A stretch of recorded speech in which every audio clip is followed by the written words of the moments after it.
2006 você começou, quando começou o YouTube, né? Logo, no início. O YouTube chegou no Brasil, se eu não me engano, em 2006, não é isso? Foi, logo no início. E aí você já falava essas coisas que você fala hoje, e Falava. há quanto tempo você ficou conhecido do grande público? Cara, foi em 2017 que começou a dar uma sacudida aí. Tem a ver com podcast, ou você já ia... foi dos meus vídeos mesmo. Nos seus vídeos? Fazendo análise geopolítica e tal, Tá. prevendo as coisas antes delas acontecerem, que é um mérito que Deus me deu, de acertar algumas coisas. Erro pra caramba, mas acertei umas coisas que, pô, tem um troféuzinho que eu invento, que eu imagino, né, meu troféu. Você lembra do que você acertou? Lógico, coisas recentes. Nós vamos ter um primeiro Papa norte-americano, eu falei. Você falou isso? Falei, pô. Mas Falei. Como é que isso é um insight? Não, é uma não, intuição, um estudo profundo. Por que você disse isso? Profundo estudo. Eu fiz um flashback, né? 1978, ano de 3 papas. Entrou o Papa, um Papa morreu, aí entrou o outro, morreu também, aí entrou João Paulo II. Por que botaram João Paulo II? Por que escolheram ele? Porque ele era o cara que ele era polonês, foi o primeiro Papa polonês Karol também. Wojtyła, Wojtyła. Por quê? Porque naquela época o problema da igreja, a grande questão era a União Soviética vindo com um papo de ateísmo e contra a religião. Então eles precisavam de um cara que pudesse fazer esse diálogo, um cara que fosse de trás da cortina de ferro ali, da Polônia, fazia parte da União Soviética, para fazer esse meio campo. Então fez muito sentido.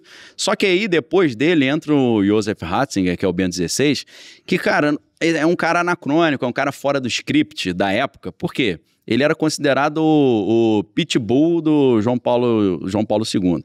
É o cara que era da Congregação para a Doutrina da Fé, que é a Inquisição, que expulsava os caras da igreja. Era um alemão. E todo mundo começou a falar, esse cara foi da juventude nazista e tal. Então, assim, não fazia muito sentido o serviço dele. Por quê? O que estava rolando de problema nessa época, muitos anos depois? Não tinha mais União Soviética e o maior continente católico do planeta Terra, que era a América do Sul, estava perdendo membro para os evangélicos. Então, o que eles tinham que fazer? Lidar com esse problema. Aí, o que eles fazem? A história da saída do Ratzinger dá todo um estudo, porque... Existe ainda uma máfia, ele chama de máfia de São Galán, ou de São Galo, né? Que é o grupo de alguns cardeais progressistas que queriam tirar esses de direita, né? Que era o João Paulo II em tese e o Ratzinger, né? Então eles fizeram os Vatleaks, começaram a soltar para a imprensa um monte de coisa polêmica do Bento XVI para queimar ele. E chegou ao ponto de os caras falarem, se tu não sair fora, a gente você vai parar no Chilindró, meu irmão. Você imagina Papa preso. Eu tive agora recente lá. Lá. E eu tô lembrando aqui que eu vi, quando criança, essa imagem não sai da minha cabeça, eu tinha 7 anos quando o João Paulo II veio ao Brasil. Veio ao Brasil, sim. E eu lembro como se fosse hoje meu pai comigo, ele me colocou aqui nas costas. Sim. E o Papa passou numa avenida muito famosa, eu sou de Fortaleza, Sim. ele passou e eu olhei assim, e dava a impressão que ele estava olhando para mim, deu um tchauzinho. Aí, alguns anos, em 2018, conheci de perto também o Papa Francisco. Então. E agora fui recente ao Vaticano, não tive a chance de ver o Papa americano que você falou. Robert Por essa sua previsão, você ganhou um troféu?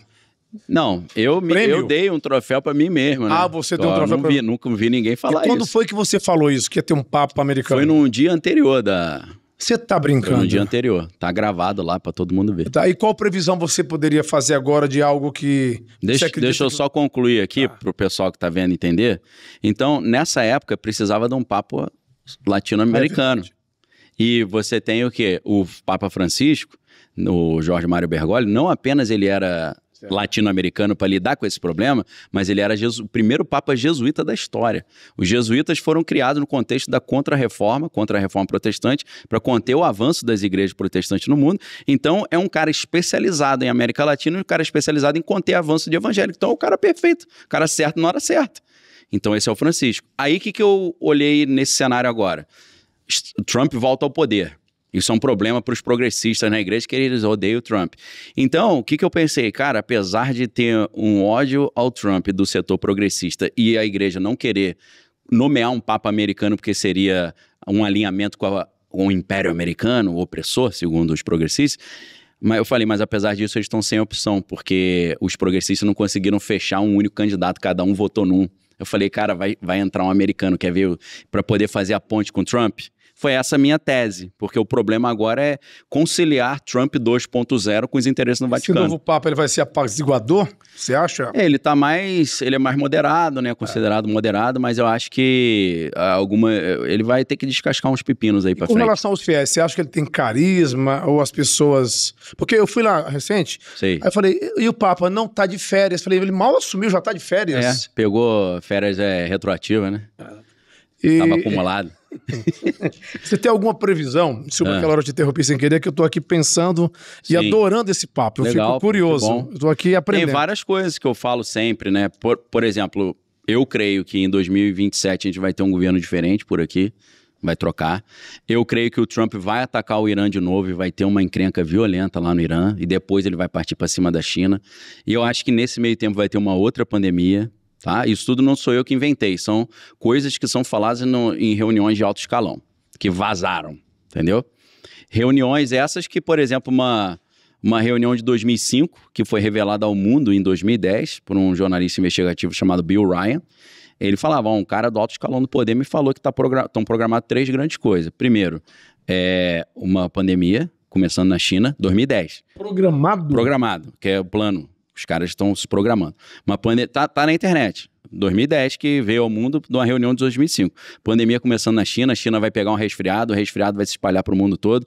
Depois uma guerra, a primeira guerra entre Israel e o Irã, que em 2024 teve o primeiro confronto entre eles. Lembrando que Israel existe desde 1948, nunca tinha acontecido uma guerra direta entre eles. Começou já a acontecer, os Estados Unidos atacando, e depois dessa guerra viria uma outra pandemia, e depois uma guerra Estados Unidos e China, e seria a Terceira Guerra Mundial. Isso é o que tá nessa agenda que os caras revelaram. Vai acontecer? Pô, espero que não, cara. Espero que não aconteça, mas como 2 coisas já aconteceram das 4, tô de olho.